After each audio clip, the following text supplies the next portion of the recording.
What ADL already knew as a result of its peer diversity programs was that bringing high school students together before they've entered the adult world and before polarization has actually taken root helps them get to know each other as individuals and not just as members of a religious, racial, or ethnic group. What's unique about the Youth in Unity program is that it goes beyond appreciation of diversity, which is very important, but it also actually encourages unity across ethnic lines. Our first major activity was a 3-day youth conference attended by 92 teenagers and 16 staff members from day schools, youth groups, community centers, churches, synagogues from all over the city. The young people came from families of every economic level. It took place at Camp Epworth in High Falls, New York. We want to welcome you to the first ADL Youth in Unity Conference. We all know the title is Honoring My Heritage and Yours. We are here to communicate, listen, and respect each other's differences and similarities.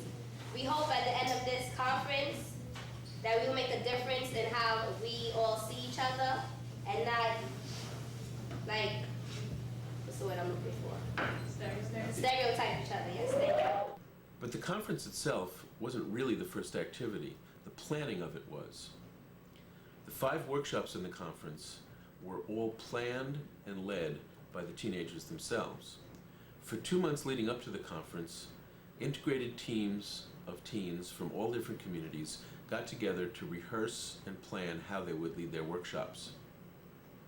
A few months later, we asked them to get together and talk about the experience. How did I feel before we got there, right? Oh, I was scared because this was my first time being a facilitator. Going into the conference, there was trepidation amongst many of the teens, the planners and participants alike, over how they'd be viewed by their peers from other communities.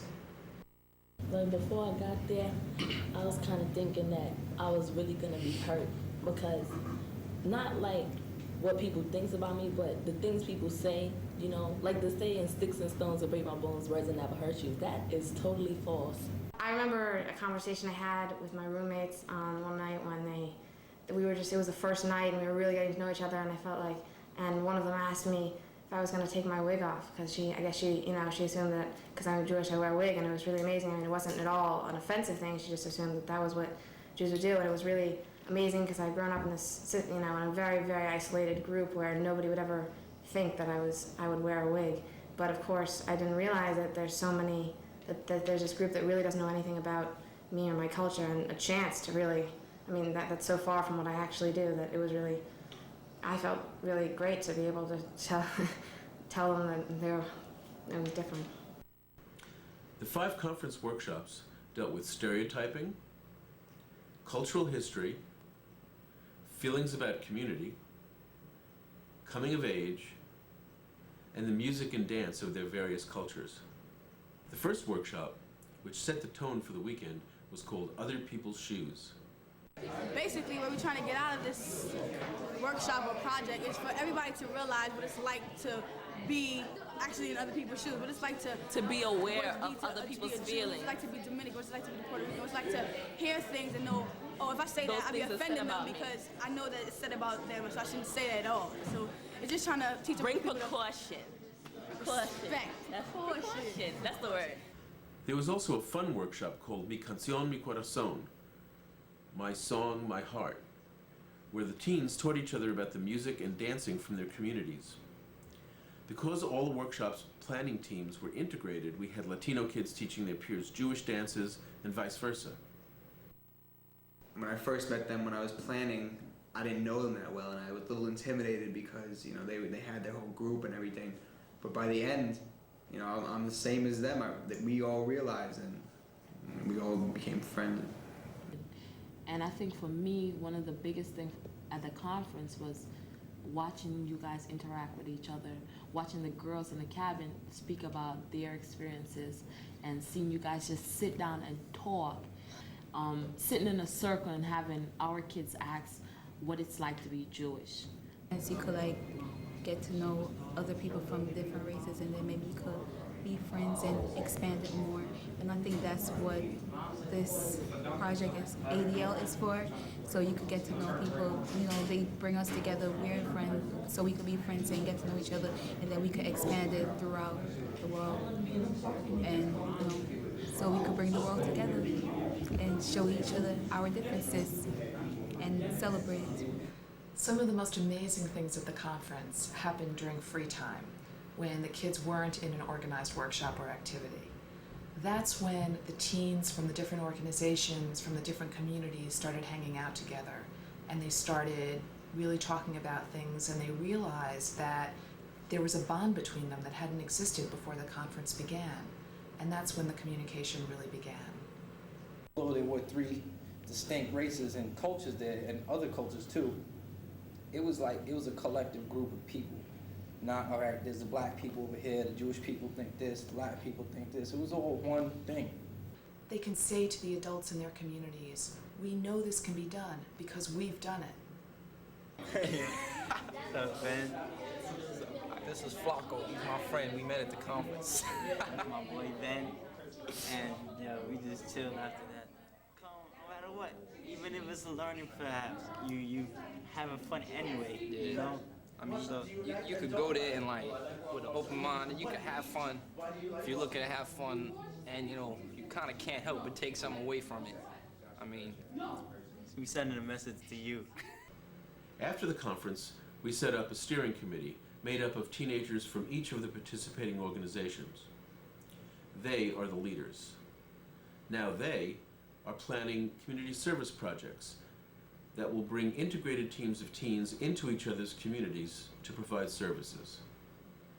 Throughout the year, the teenagers will work together and have fun together, building skills, developing relationships, and coming to know one another. Then, once a year, we'll have a conference where they'll share insights that they've developed over the years and plan the activities for next year. We're looking for teens to be involved year after year, with new participants signing on every year.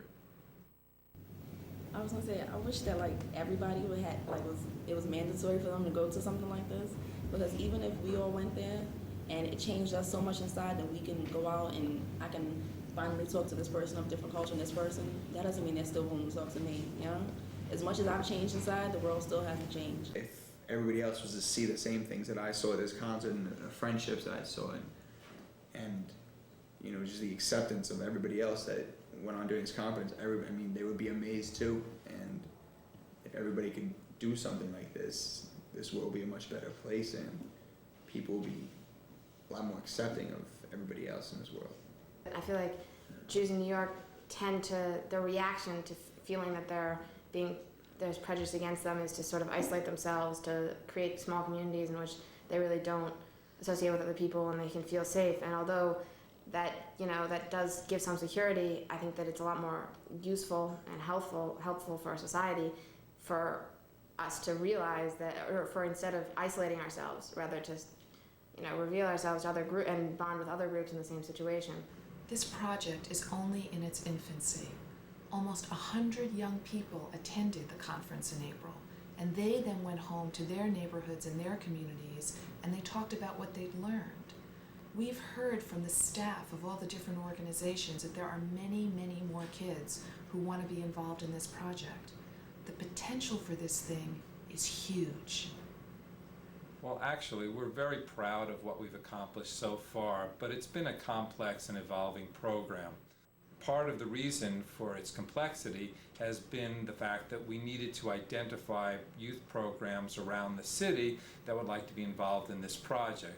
As we're able to identify more resources, we'll be able to involve more programs and reach out to new communities. When you go home and you hear someone make an ignorant comment that you might believe before, but now that you come out here and you experience, someone say something like, oh, such and such is going to rob me because of the color of skin, or such and such is greedy because of the color of their religion. Think against that. Say something to it. People are individuals on this earth, not a group. And I just wanted to say this was an excellent weekend. It was a wonderful opportunity for young people to share their culture, share what's on their mind, to open up and experience other people's differences. And hopefully after the end of this weekend, we'll all walk away with something wonderful and unique about each other, and I hope that we can do this next year, the year after, and forever. Thank you. Hi, my name is Naya Frat from the Abraham Joshua Heschel School. I think that this is wonderful. It's just the first step, but we're going to go real far with this. I'm sending a message to you. Something